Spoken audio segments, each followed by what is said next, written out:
Everybody, welcome back to another Coach's Log. This is Coach Rob, and we are in the middle of a series of videos on goals and goal setting. And today we're going to jump right to the topic about goal setting.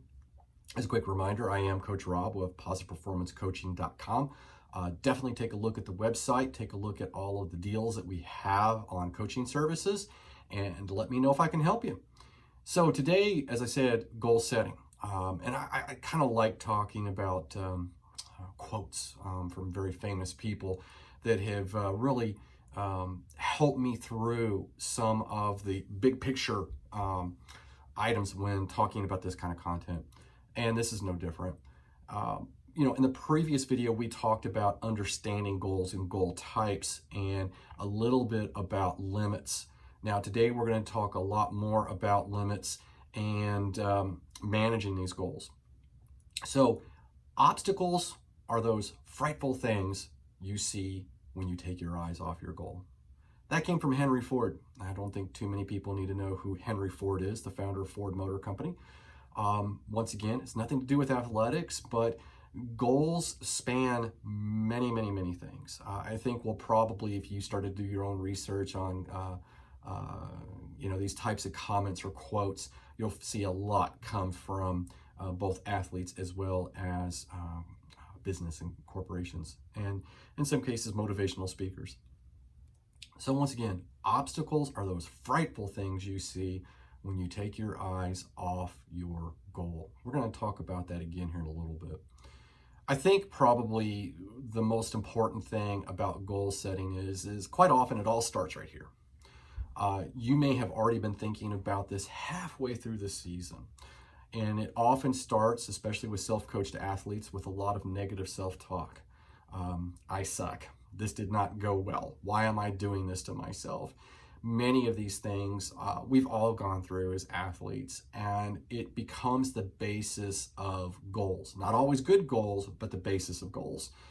And getting it out of here and into your device or onto a piece of paper is incredibly important. So write them down.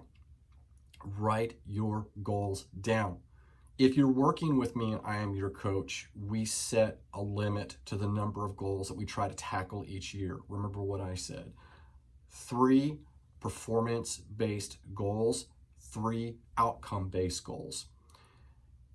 The other thing too is that as you write them down, editing is important. Go ahead and spill your guts out on paper or the keyboard and get everything out of your head and on paper.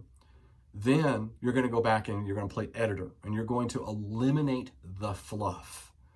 I don't have a really good working example of that other than if you take a look and you write a goal down that says, I must be better.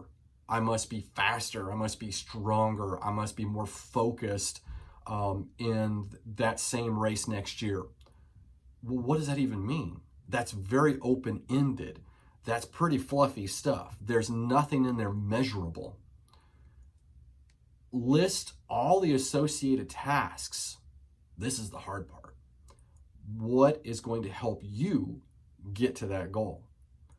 Now, I have provided some goal-setting documentation to all of my athletes over the years. We don't use it every year, but I'm definitely going to be updating that this year because in previous documentation, I used examples that I wrote for myself, and unfortunately, my athletes have a tendency, or have had a tendency, to repurpose what I've written. Now, we're all guilty of that, but I think what I want to do is get that unadulterated approach. What is it that athlete or you think is going to be necessary to get you from here to here when you are creating one of these goals? Start completing the tasks in order. So when you write down all of those associated tasks, you may need to be thinking, and as your coach or potential coach, I would help you order those tasks that are going to get you from here to here. You've got to complete those tasks in order. You don't start here and then go to the last task at the end and hope that that's all that middle stuff wasn't important. Probably was. Document the completion of the tasks. As athletes, that's pretty easy to do. When we're taking a look at most things that athletes are concerned with, we have a service like Training Peaks. I put in a workout, athlete comes in, looks at the workout, says, oh, okay, great. And athlete goes away, does the work, uploads the data, task done. That's a perfect working example of documenting the completion of a task. Now, when some of these tasks are a little bit more cerebral, things that you're having to think through, having to work on self-talk or visualization, more of the mental strength of training, then it does help to have a journal and start writing down where you're stumbling, you're fumbling, and having success. Document the completion of the task is what we just rolled up. Document the capturing of the goal is also very, very important. And I don't think many of us do that very well or frequently. So what I'm looking for now is that we've had an order of tasks, right? Here to here. And at the end is the goal that we're trying to reach.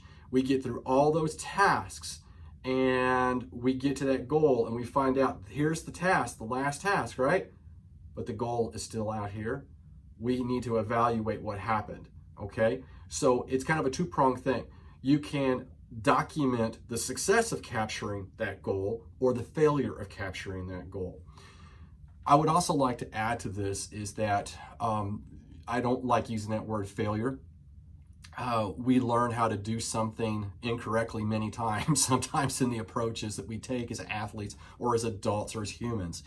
And that's not a bad thing. I can't remember Edison's quote, but he talked about his failures in creating a light bulb. He says, I learned 100,000 ways to not make a light bulb.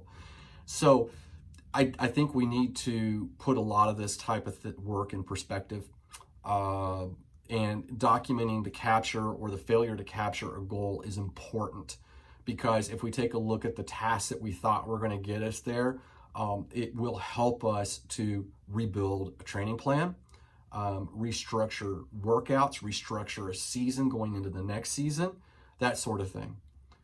Then don't rethink the goal. I think this is pretty important. We capture the goal. We don't capture the goal, either by inches or a mile.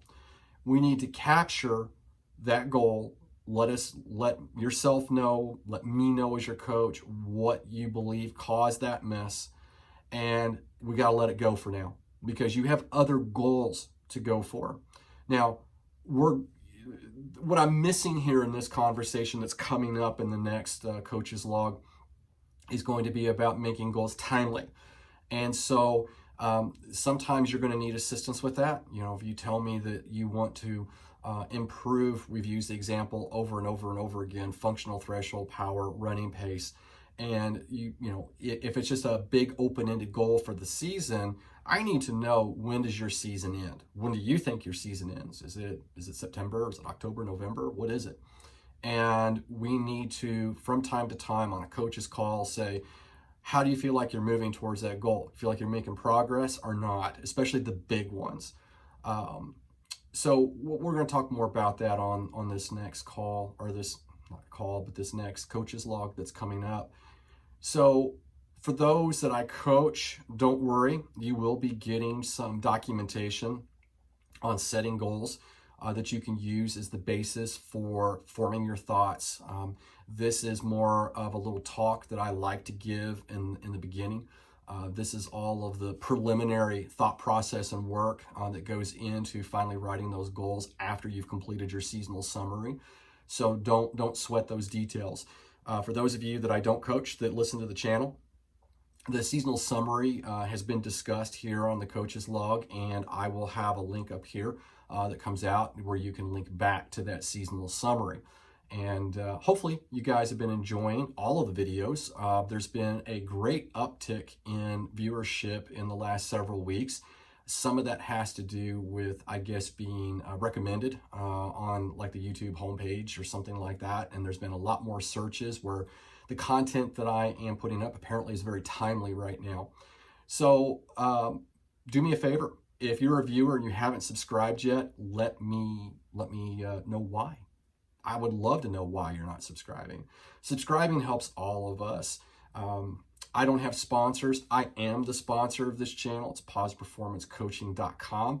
And I've been coaching athletes for better than 14 years now. I've been racing for more than, actually, I guess I've been coaching for better than 10 years and racing for more than 15. And in that time frame, I have been very, very fortunate to coach a myriad of athletes from just fitness beginners all the way up to professional cyclists and triathletes. So give me a holler. I'll help you out. Have a great race or training week. We'll talk again very soon.